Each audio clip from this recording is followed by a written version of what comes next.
Peace. This is a meat and potato social production starring myself, the Water Alchemist, and today's topic for the occult family is remote viewing. Exactly what is it? This is part one, and this will also be followed up in my future class. But remote viewing basically is a intelligence endeavor in using psychic ability. Now, what do I mean by that?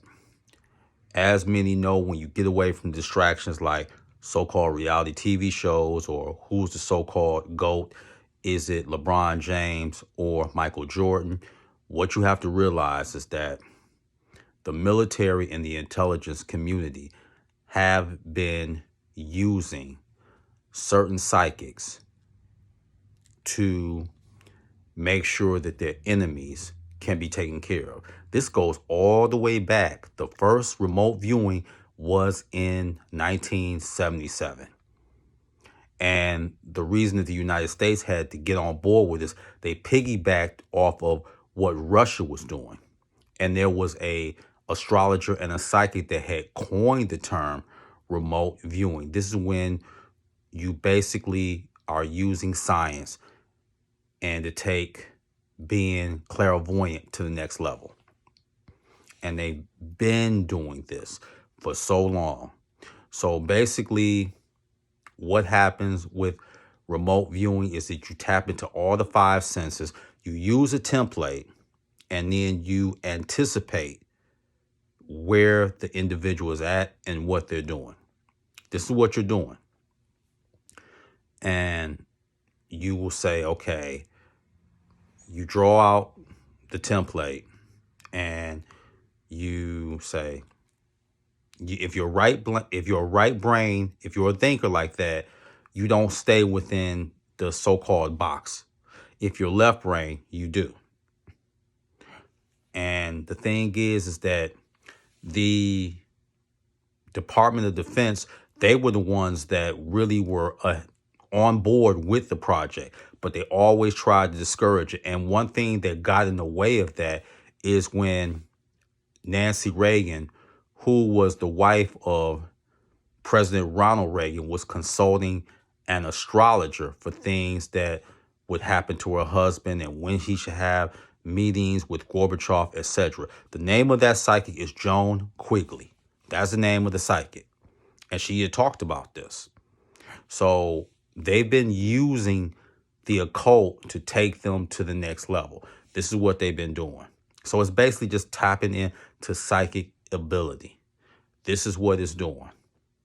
So again, I want to say is that for those who are naturally psychic, how remote viewing works is that it will take you at least either a few weeks to a few months to at least become diligent and be good at it. Is it going to be something that's going to work all the time? Absolutely not. It's not going to work all the time. But that's what remote viewing deals with. And the thing is that now China is on board and they're teaching their children in elementary school how to tap into their psychic ability. This is what they're doing in China, right here, right now. This is what they're doing. As I have said before, and other practitioners have said, not just myself, this is an occult war. This is what it is. It's an occult war. So get away from distractions. This is the best thing that I can tell you. Get away from distractions. So remote viewing can help you, but if you really want to just use the age-old approach to getting involved with your psychic abilities, you can use so many herbs and then you have to practice exercises.